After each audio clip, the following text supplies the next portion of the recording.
This is a corporate communications panel. I want to start with our wonderful and esteemed panel here by asking, what was your first job?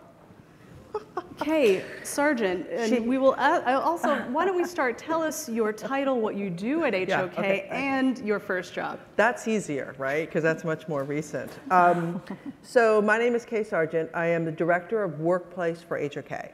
And what that means is we're a large architectural firm, about 1,800 people. We have offices all around the world. And my job is really to help with the accounts where we have multiple projects in multiple locations. So I live in an airport.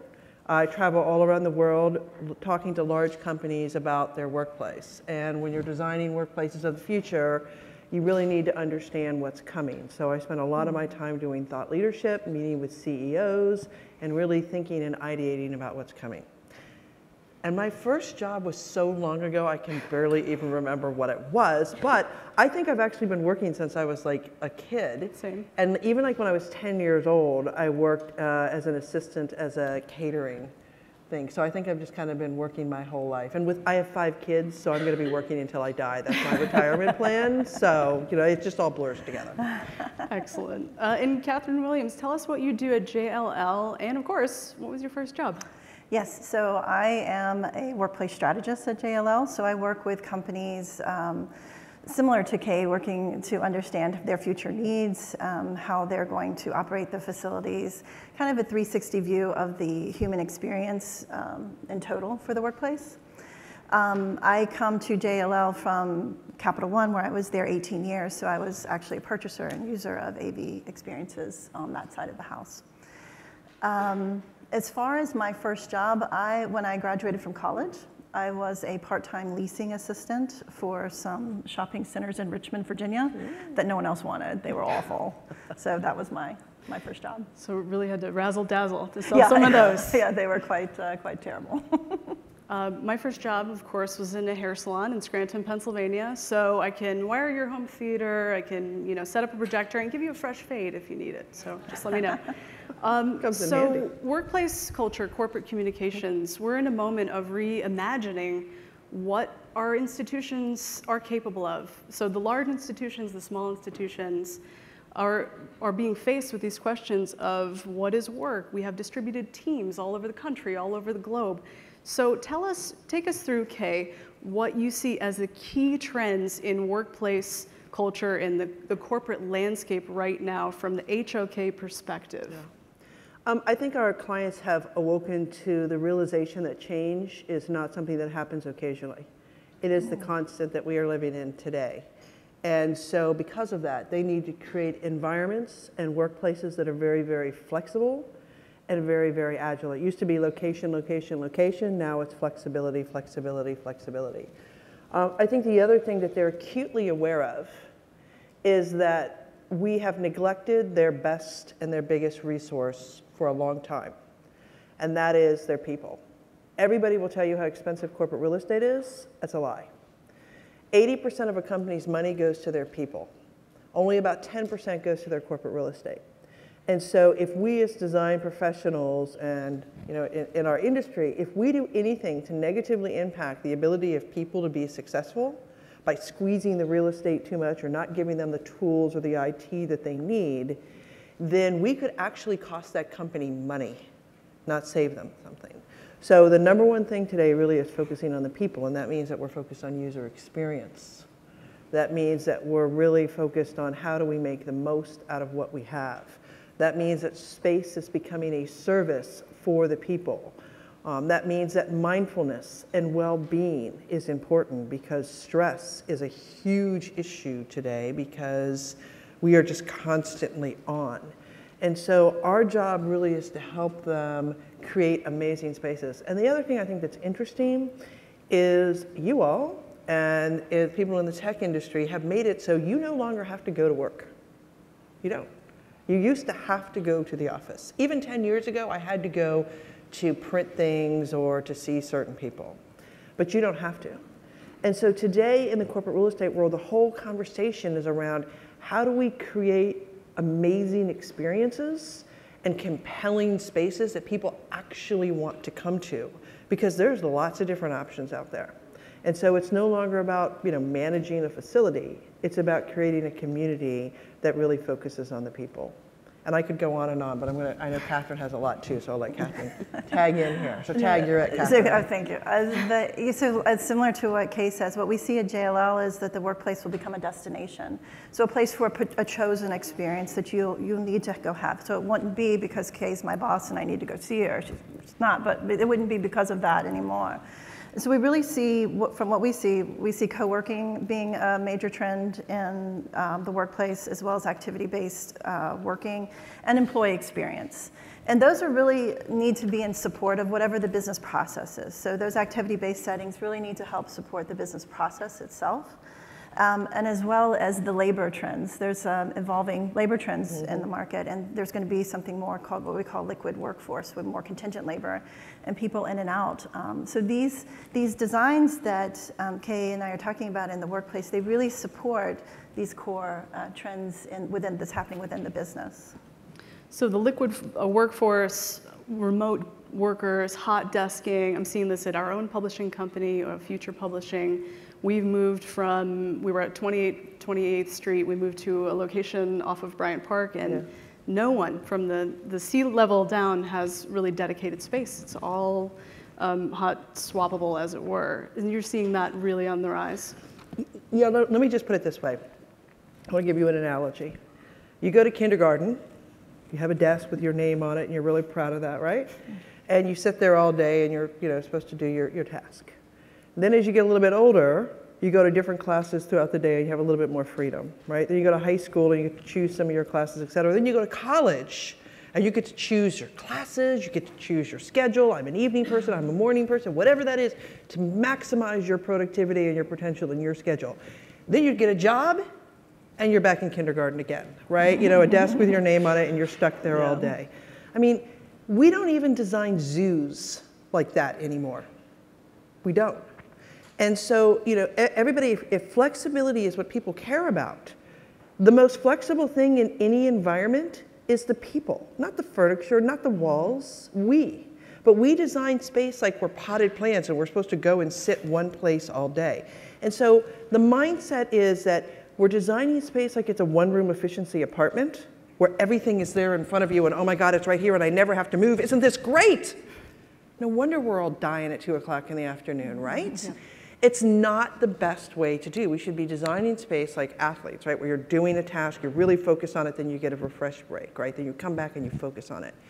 But when you're assigned a desk, you feel like you're tethered and you get overwhelmed by all of that. What we need to do is design offices like a family home, right? There's a kitchen where you cook, there's a bathroom where you brush your teeth, there's a bedroom where you sleep, there's a den where you study. I was sitting in my living room the other day and my son comes up to me and we're watching a football game and he's like, Mom, I'm trying to do my homework, can you turn the football game down? I said, no, that's why you have a bedroom, you go, like you move. Like I'm not, you're kidding. But in the office, you often don't have the choice to do that. And so this whole concept of activity-based working is really about design the spaces for the activities at hand and empower people to choose the right space for them. Yeah. And sometimes companies will say, right, like, well, how do I know where they are, what they're doing? How do I trust? If you don't trust your people, that's an HR person. Now, that's an HR issue and I can't help you. You've got a bigger problem than I can help you with.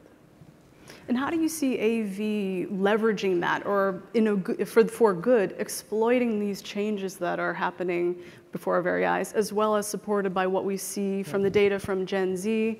The 17, is that the marker, 17 years old? Right, Gen Z is like 17, 18 and under, yeah. So how can AV, in your opinion, or what do you see happening with either your video conferencing or the more agile ad hoc or maybe huddle spaces at JLL? Take us through your thinking on that, how AV can help us leverage leverage what we see happening in the workplace. Well, to piggyback on what Kay was saying, when we look at the mobility within the workplace, whether it's assigned desking or unassigned desking, but just the sheer mobility of the workforce, we really need to leverage desktop video to help create those personal interactions at the desktop, to be able to create those relationships and build those relationships.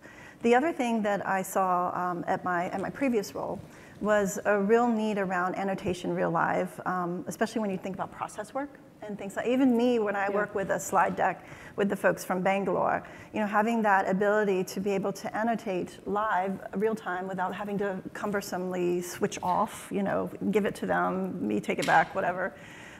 Having that ability to annotate and work on a document, even with just a pen, is an amazing piece, I think, where AV can fill into the space around mobility, especially.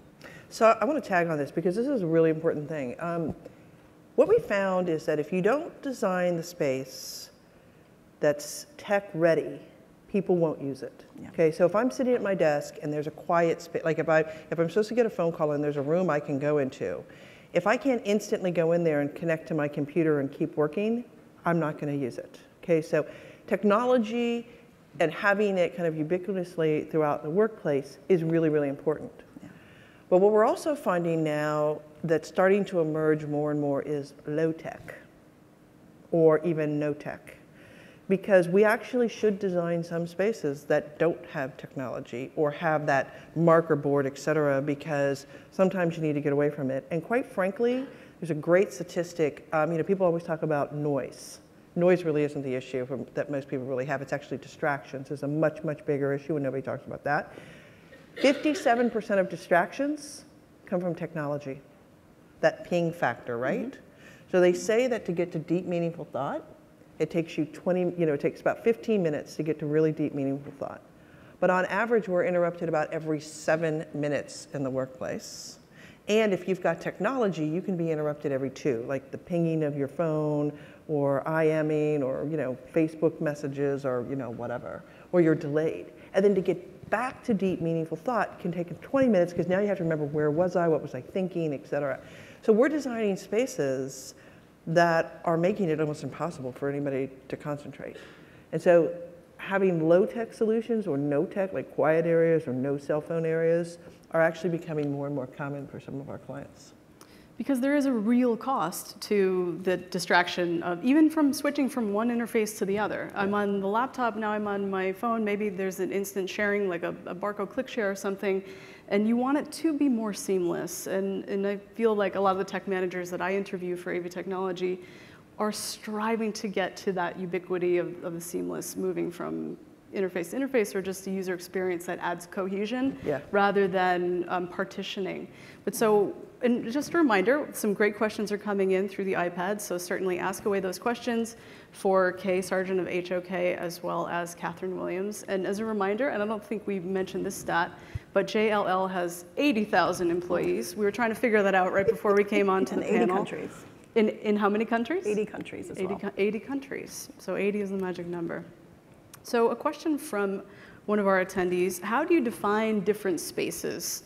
For example, huddle room to conference room. And in your work, so at JLL, how do you actually define those terms? Well, it can be partly by size, but a lot of times we'll look for the functionality of that particular room. So what kind of work needed to be accomplished in that room? Is it truly informal collaborative areas? Is it more when you have the Post-it notes out and you need to visually have a display? So we will think about it in terms of not only size, but the function of that space, which then it goes back to the alignment with the business partners on making sure that we understand the type of work that needs to take place so that all the activity-based settings can cover those particular pieces. Okay, so I want to be a contrarian, and I should have apologized in the beginning and tell you I'm an equal opportunity offender, so I apologize in advance, and lightning's probably going to strike me dead, so you might want to step away from me. Any designer that comes to you and starts to tell you about what's cool and trending, you should fire them right away. The very first question that we ask as real workplace strategists is, who are you? Yeah. What do you need? What do you people really do? Okay. We often get called in because something didn't work, and so let's say they'll put researchers in open plan or programmers in open plan, people that are doing highly concentrated work that if they get distracted are shot. But that's cool and trending, so let's give that to them. That does everybody a disservice. Offices are not bad. Okay, but they're only applicable for certain people, and quite frankly, not all the time. Open office, we're far beyond that in our planning. Our jobs, really, is to understand who you are. It's the equivalent of If I said, hey, can you get a wardrobe for somebody? Well, yeah, but who is that person? Is it a man? Is it a woman? Is it a boy? Is it an adult? What do they do? Where do they live? There's 1,000 questions. Yeah. The workplace is far more complicated than what you wear, right? And so if they're not asking you 1,000 questions about who you are to tailor the solution for you, they're not doing you a service. So that's really, I think, what our job is. And so to figure out what the right settings are, whether it's a huddle room or whatever, we need to understand, do you even need this? Right. You may not even need, if you never huddle, then I'm not going to give you a huddle room, right? So it's about understanding who you are. How deep in the weeds have your previous AV integration partners, because Catherine has worked with many leading AV integration firms for the past few years, how deep in the weeds with that kind of questioning do they get? And tell us a little bit about how you have worked with AV integration firms. Sure. So typically in my previous role especially, I would be the one that would go get the information. So I would be the one that would understand how my business units would work. And I would be responsible for coming back and translating that particular information to our AV company and understanding what equipment that they needed. So I in my corporate role, I played that conduit to the AV supplier to make sure that they understood my interpretation of the business. Now, if there was a technical issue that it became more necessary to start connecting people, I would do that. But I would say 95% of the time, it was me articulating the business needs to the supplier, just for streamlining mainly. And as a related question, we had another integration question. On past enterprise projects, what attributes embodied by systems integrators were you most impressed by? Simplicity. Half the stuff that we get, our clients don't even know how to use. I'm just going to be honest with you. Really? I have clients that have $50,000 smart boards in their conference rooms, and they end up using a chalkboard instead, or they end up using a whiteboard because they don't know how to use it. And training right? is not, they don't want to get into some training? It's like change management even, right? Yeah. You know, it's, I mean, user error, right? You know, I mean, most of us don't know how to work our chair, you know, I mean, you know, so I think simplicity. I mean, look, I think the auto industry is kicking our butt in this world. I really do. I walk up to my car and it knows, okay, I have 5 kids, I don't own a car like this, but I have friends that walk up to their car and the car, because of the chip, you know, the key in their pocket, it knows, they don't even have to pull the key out. It knows who they are. It unlocks the door. It sets the temperature, the radio, the seat, everything in that car is automatically adjusted for the person, so when they get in and sit down, it's ready to go. Most of us are still crawling around under our desks trying to find power in our workplace. Yeah. I mean, let's just be honest. Yeah. The auto industry is kicking our butt. We're talking about autonomous vehicles. Why aren't we talking about autonomous workplaces? Because we absolutely have the technology to do that same thing in the workplace today. So the less you can make it so that I have to do anything, quite frankly, the better off it's going to be, because I'm going to mess it up. I am. You know, my kids don't even let me touch the remote control in my house. So we're going to mess it up. So the simpler it is, the better.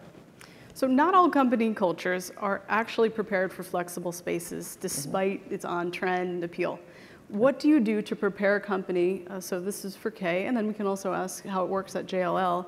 How do you prepare a company to maximize the utilization of the space, as well as train the tenants on how to best use the space and make it truly a part of the culture? So a lot of that has to do with education. A lot of it has to do with piloting.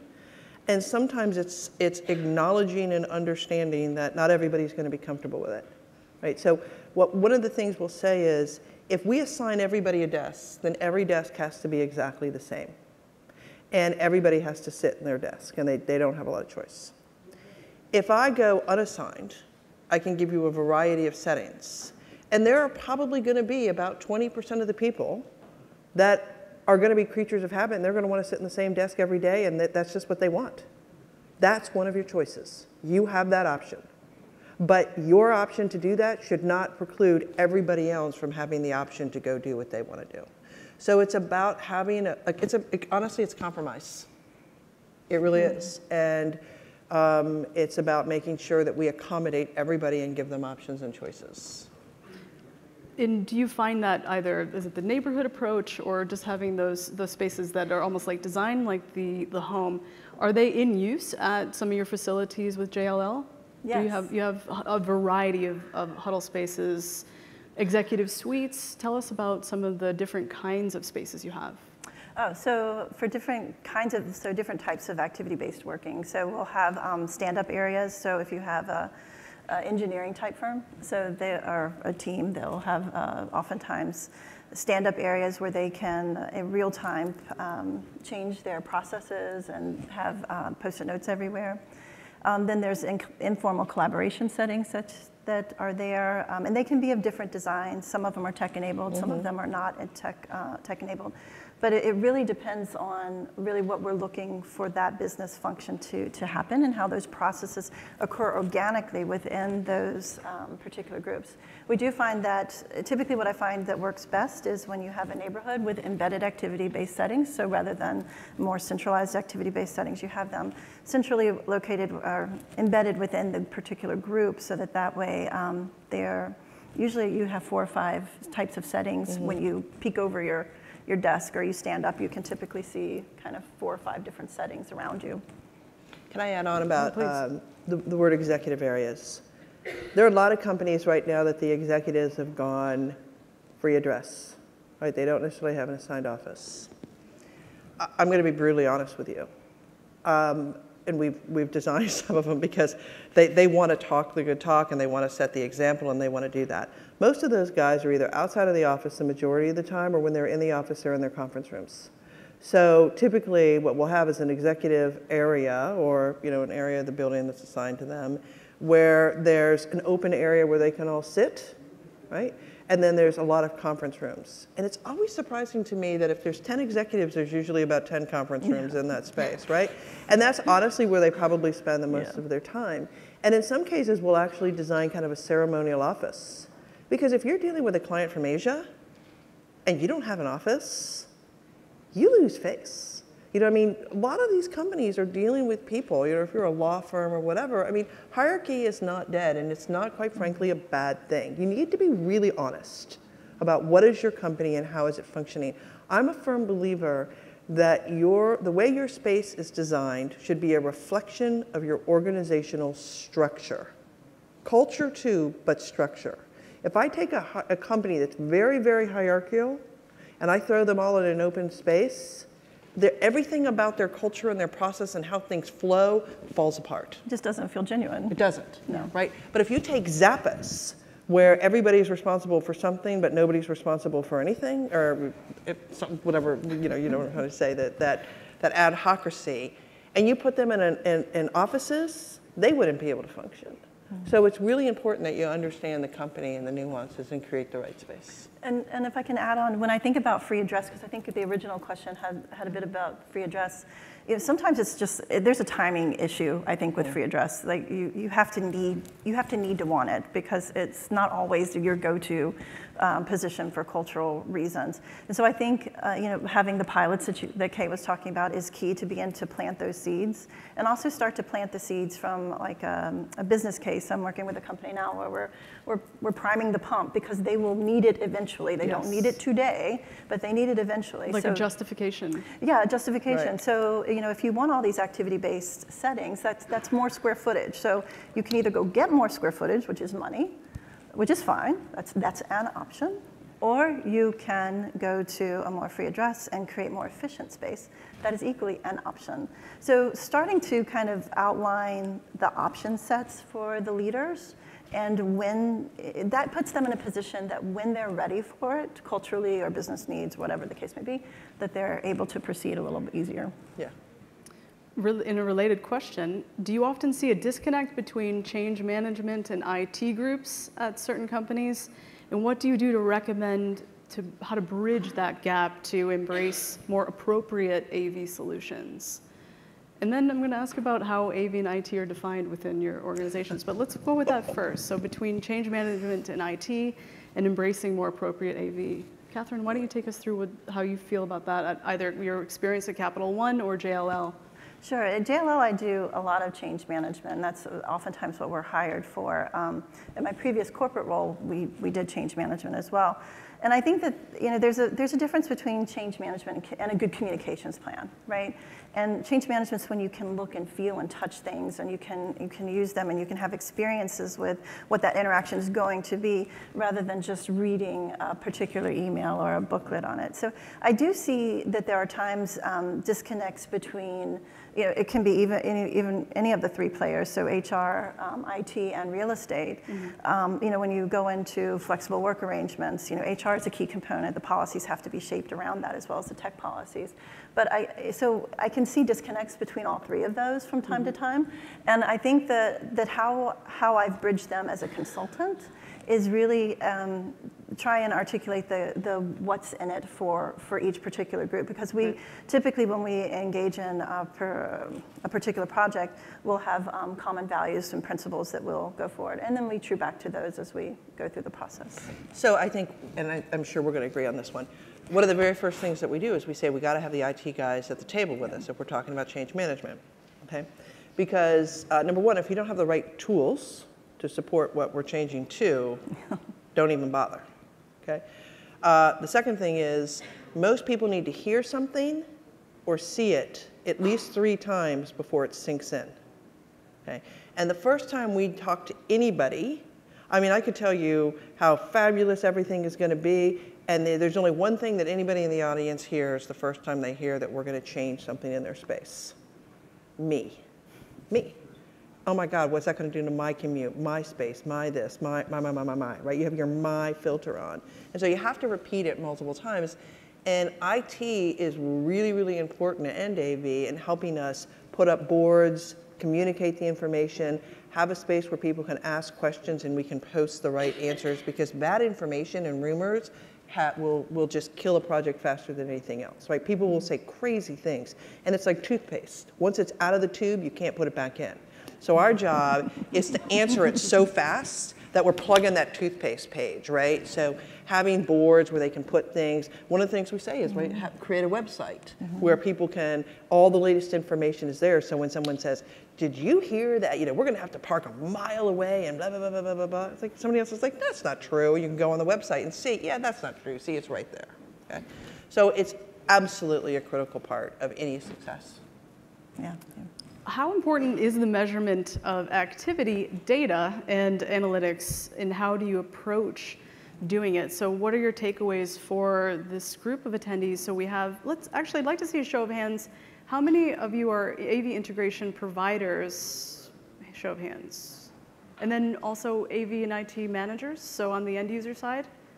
Okay, so just a few. So more on the integration consultancy side. So tell us about... Is this our data question? Let's go into the data. We write on all of our calls before, our panel provocateur, Kay, was like data. All right, so again, equal opportunity offender, so I'm going to apologize in advance. So then within the corporate communication space, how can we better understand and really get through the misconceptions and the hype around data in a real and actionable way, and take us through your kind of key findings or what excites you about data and the ways that it's being used in the enterprise space? Okay, so I'm going to throw the caution flag. The whole Internet of Things and sensors and the number of companies that have come out with all these apps and all of this stuff has exploded in the last several years, literally exploded. Ever since the Edge launched and became, one of the most famous buildings in the world, it's exploded. And I look at this like a bus that's driving down the road, and it's going so fast it can't even stop, and we all hop on, and then we ask, where's this bus going, right? But it's like a cool bus, it's the party bus, and we all just hop on board.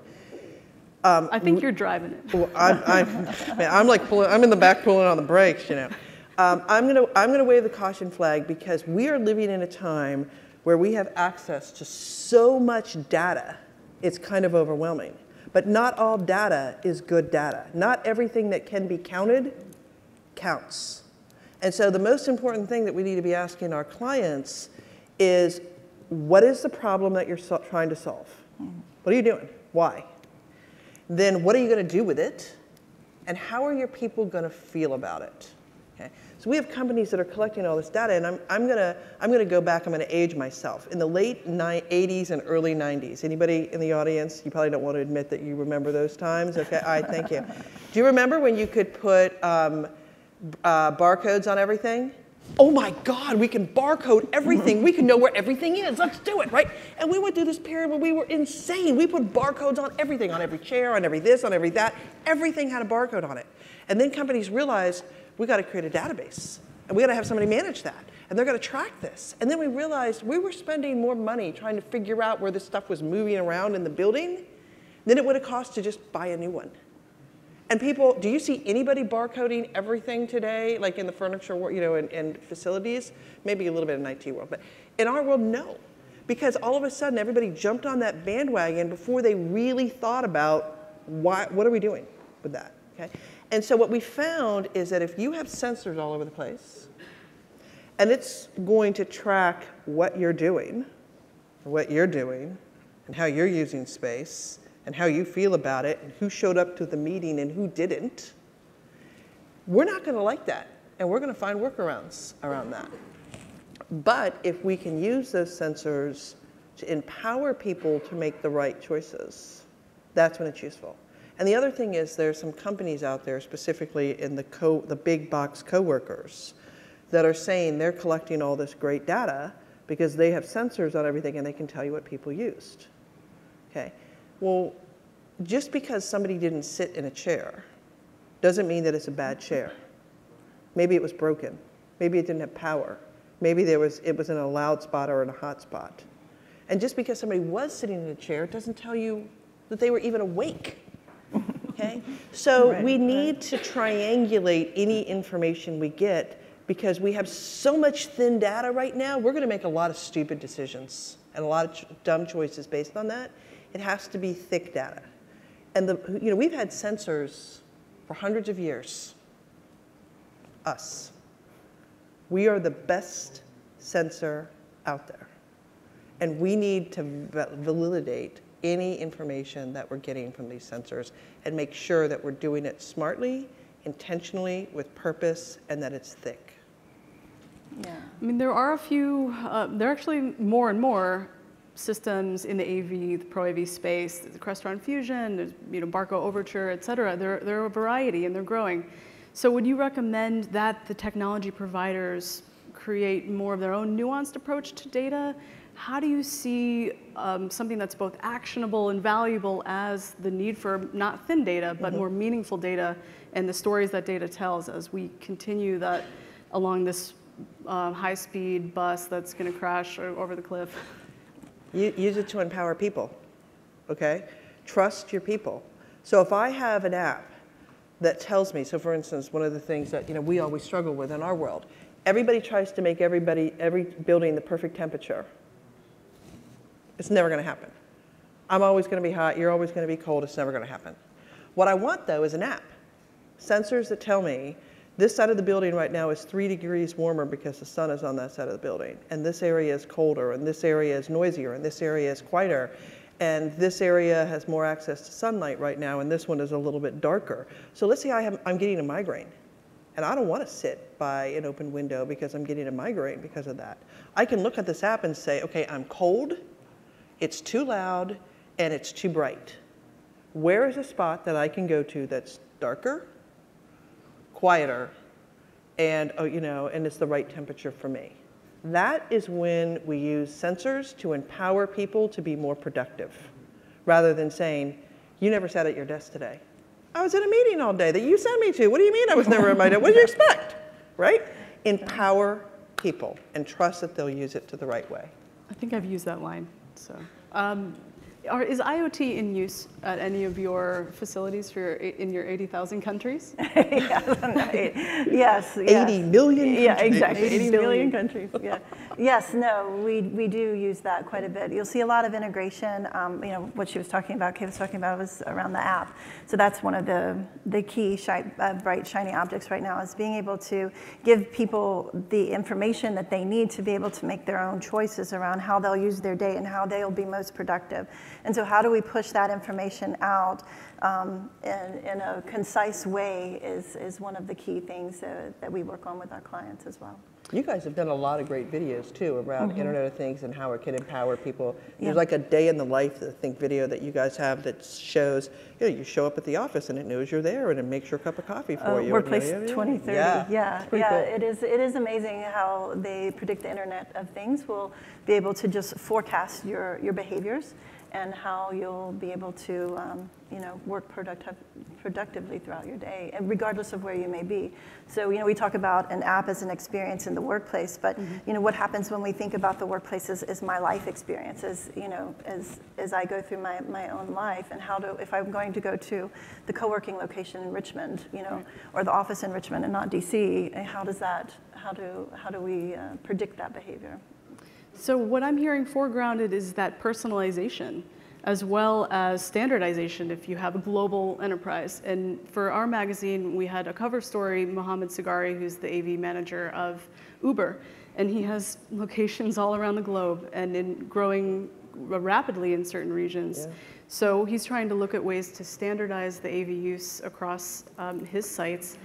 And apps are certainly a way to do that, bringing you a little bit more knowledge and the ability to have some insight before you even go to the office, or even before you leave the house, maybe where you're going to park, how you can connect to where you need to. And do you see more investment in that from your company? I do. So I'm getting to the point where we see the investment. The conversations have long been there. I think, like, when you think about parking, that was a big one that you're talking about. And I know from my own personal experiences being on the client side of it, having to solve major parking issues, and how do we do that, just sheer logistically. But then how do we communicate the real-time information of this parking lot, this overflow lot is full, this overflow lot is not. And that is a real burning issue, especially in urban settings, when you have someone going from a more suburban setting where maybe the parking was ample to a more inner city location. And again, making the workplace a destination, just like as we're seeing in both retail, as we heard about this morning, and transportation, making it, again, somewhere where you don't dread going. You simply feel an excitement or more connected to it. And so then how can technology providers better interact with design professionals like UK, as well as experienced firms, more closer and earlier in the process, closer to that beginning of the conversation, to create a smoother install, as well as ease ongoing support? So I'd like to hear both of your perspectives on that. So I'll give you an example. If you think about user experience, there's a lot of things that we suffer through every day that we just take it for granted that that's what it has to be like, but it doesn't. Most arrival experiences at most offices is horrific. First, you got to figure out how to get there. Then you got to park. You got all that anxiety, right, and everything. Then you got to find where you're going in the building. Then you get up there, and there's a receptionist that you don't want to bother because she looks like she's either bored or doing something, whatever, and you got to go over there. And then she's like, "Who are you? What are you here for? Why are you here?" Right? And you feel like you're a criminal. And then and this is, by the way, after you've gone through security too. Okay. And then they make you sit over here like in this fishbowl, and everybody walks by you. It is the most dehumanizing, unwelcoming experience that we put people through, but we just don't even think about it because we all have to do that. It doesn't have to be that way. So I went someplace recently. I went to Coca-Cola's headquarters in Atlanta. The day before I arrived, I got an email that said, welcome, Miss Sargent. We're so thrilled that you're coming to visit us. If you come by cab, this is what to expect and where to be dropped off. If you come by this, it told me everything that I needed to know, so there was no anxiety ahead of time.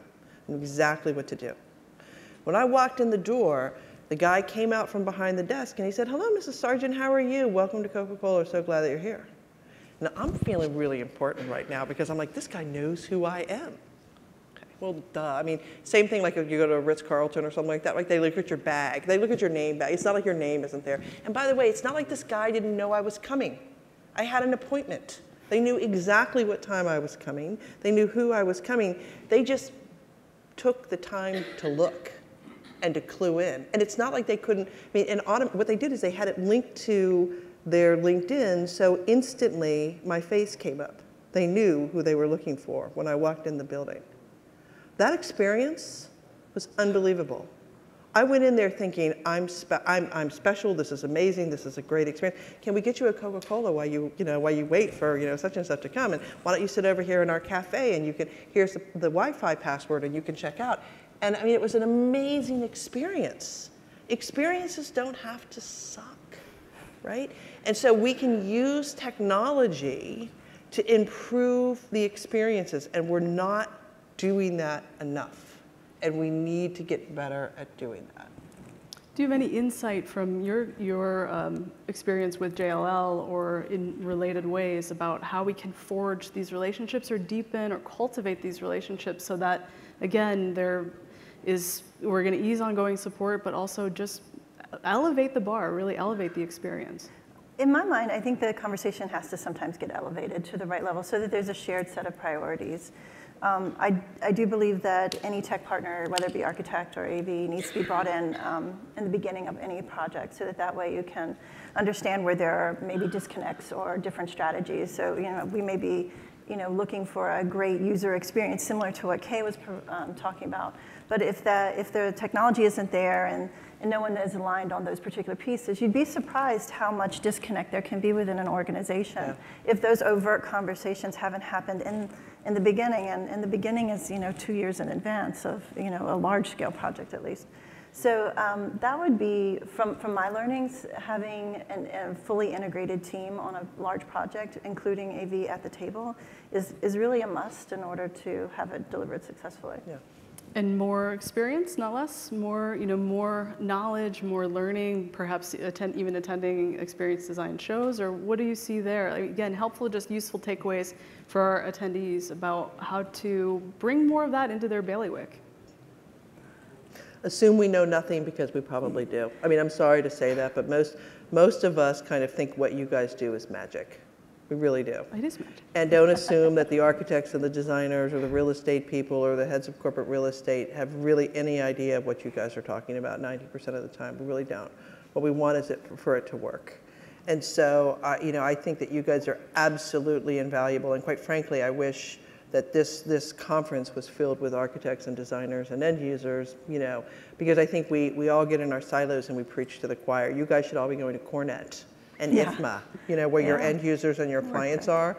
And our panel should have, you guys should be on every single panel. You absolutely should be, because this is a massive part of what we are doing today, and we sorely don't get it.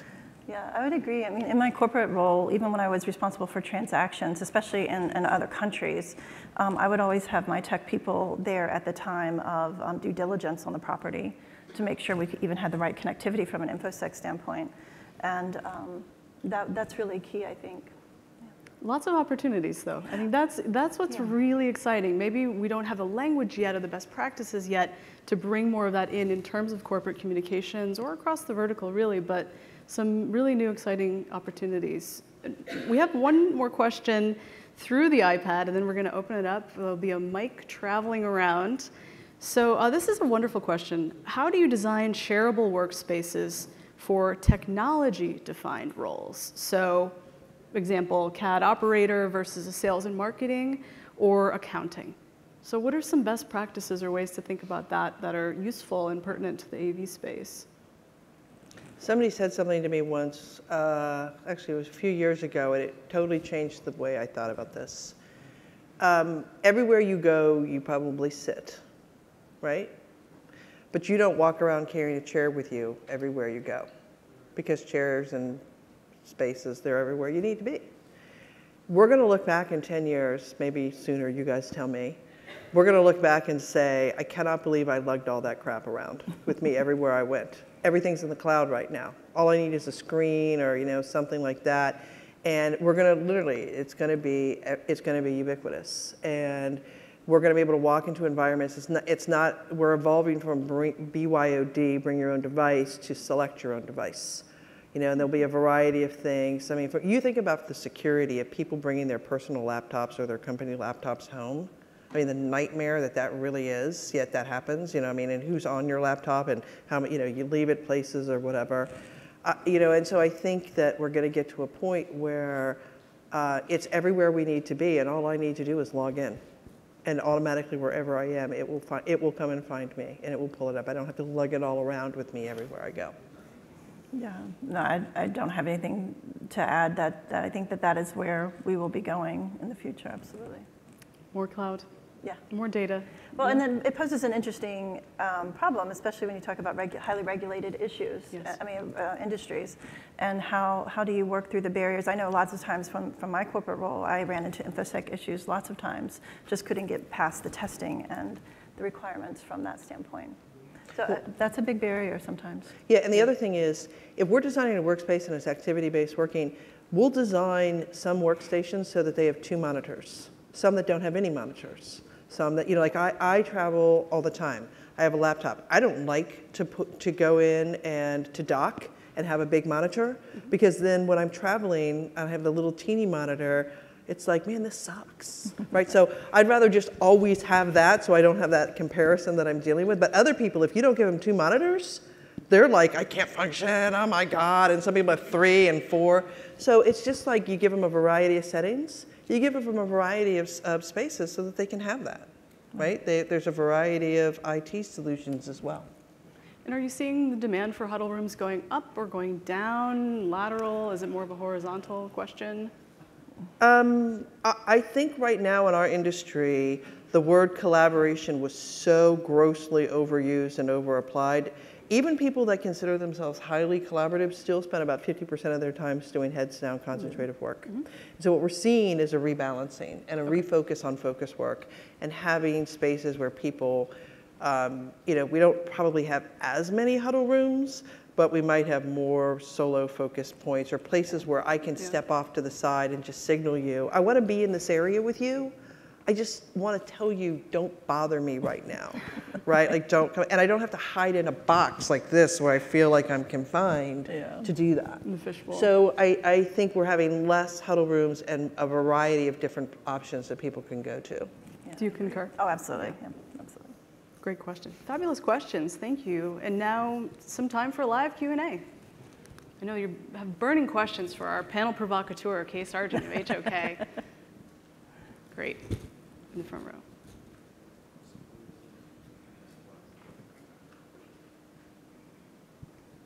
Thank you.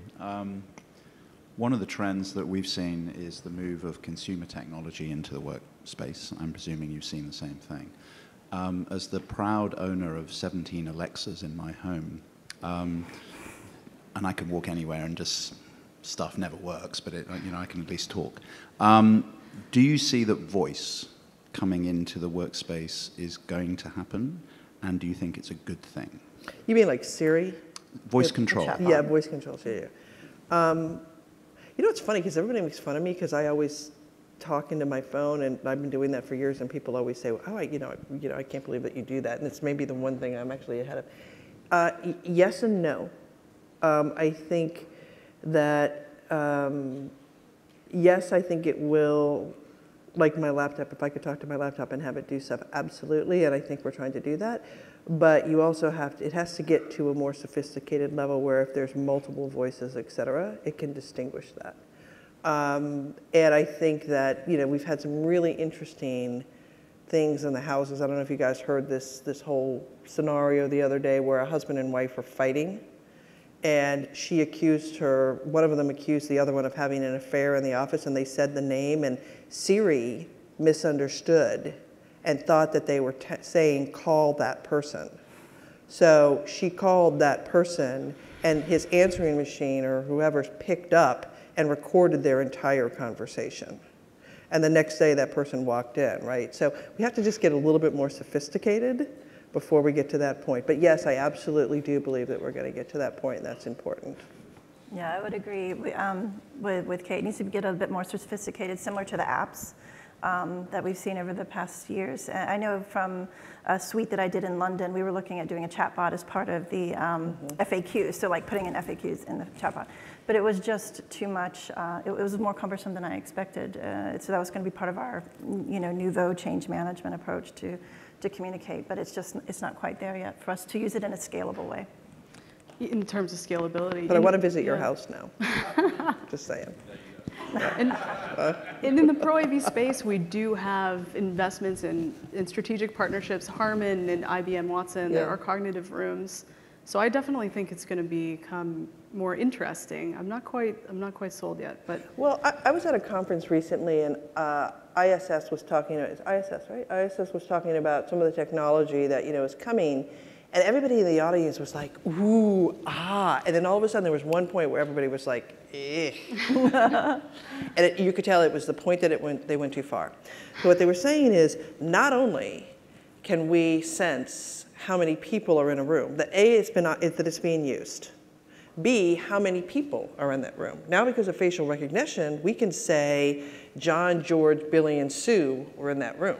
And because of our monitor devices and everything else, it can say, you fell asleep about 15 minutes into the meeting, and you got really pissed when somebody said this, and your temperature spiked, you must be getting sick, so you gotta go home, and you weren't even paying attention, right? So your boss can get a readout of who was in the room, what they were doing, how they felt, how engaged they were, their emotions, everything about it. And it was kind of like, I don't know if I want everybody to know that, right? Yeah. I mean, but we have the ability to do that. And it's kind of, I think we have to consciously decide, where do we draw the line? Because I think we're going down a road right now. We did this whole presentation recently about artificial intelligence and how it impacts the human experience. We're on a very slippery slope here that we could, and once we're there, it's hard to go back. Mm-hmm. And I think we need to be very conscientious about that. And I don't think we're progressing with purpose. Yeah, purpose and mindfulness. Yeah. Excellent question. We can talk so much more about that. I think there was another hand up. Yes. Yeah, hi. My question is relating to the evolution of the size of these conference spaces that are going toward these smaller, flexible huddle spaces. How are you addressing large capacity meetings for auditorium or divisible or training spaces? Are you recommending that people go out of house, clients go out of house for that? Are you building those spaces out? I think from my experiences, it depends on the size of the campus you're talking about. If it doesn't have a certain threshold, so I managed 5 corporate conference centers in my previous role. And, but what we had was scalable spaces, so demountable walls that you could section off, and they each had their own separate AV experience and that kind of thing. But we only did that at the people centers, so otherwise you would need to go out to have that kind of experience, assuming it was a traditional kind of conferencing experience. If it was a specialty need, then you would have to go out anyway. I think big companies, and I mean we're getting these giant companies again today, they're going to have their own stuff. But I think there's a whole lot of smaller companies that prop tech is going to impact significantly. So the industry that we are in has the biggest target on its back, right? The auto industry has already hit the sharing economy. The hotel industry has already hit the sharing economy. Real estate has not. And it's just starting with co-working, and it's not going to stop there. Places like Convene that offer shared conference rooms. So why do you have an office building with 10 different, 20 floors, 10 different companies, and they all have this majorly tricked out conference room that they use 10% of the time? It's a waste. It really is a waste. And so what we're seeing is the sharing economy is going to impact the real estate world. A lot of those smaller or mid-sized companies, they're either going to go out to someplace else that's really, really well suited and totally tricked out for them, and somebody manages it for them, or and they don't have to own it themselves, and then it's more utilized, et cetera, and they'll pay just in time, or whatever they use. But the larger companies that can afford it and have the space and the people will have it in-house. It'll go both ways. Well, that brings us to we're actually a minute over, so I think even though we have an esteemed question here from Mike Blackman of ISE, why don't we take this question and then we will sufficiently have overwhelmed you with wonderful information. So one last question here. Sorry, I have one quick question, and we're all creatures of habit, and my experience has been that every company I've been to where they have flexible working spaces, when I turn up, I find the same people in the same spaces, including yours, Margot, when I go to your London office. I went to the same one, yes. And is that really going to work if people we're all going to do the same thing every time? And if that happens, if you don't have the technology in place, how do you find somebody when you go into a large company? Okay, so it's Great the same way question. you find your friends at the mall. right, or anywhere else, right? You have locators that you can find people. If you go to Europe, when you walk in, almost every single one of them have a screen that tell you what desks are occupied, what's not, and who's where. Now, the privacy acts that have just happened in Europe have impacted that to some degree, and a lot of people are opting in, but it's easy to find people. You can just look at your phone, and there's indicators and lots of ways that you can find people. The creatures of habit question, absolutely. We are creatures of habit. But I think what prohibits people from moving around more so than the fact that we're creatures of habit is that often managers are still managing by presence and not performance. There's a ton of people out there that still believe if I can't physically see you, or if you're in the game room, you're not working, or if you're sitting spaces. And so I would say that probably 50%, 50% of the companies where they've used this, it isn't a cultural fit for them, and or they haven't got the IT tools, they haven't retrained the managers, it doesn't align with the way that they actually work or manage their people, and it's a failure. It's been misapplied for a lot of people. For the companies where it does align with their culture, it's amazing to watch it. And even in those companies, I would say at least 20% of the people still sit in the same spot every day. But that's okay.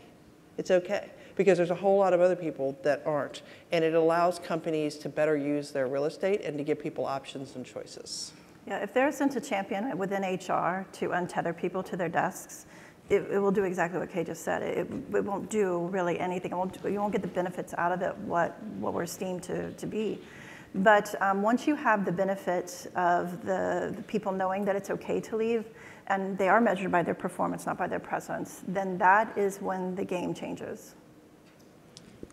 Opportunities, benefits, culture, maybe that permeation of the culture could be part of it as well. And change management is such a key piece to this.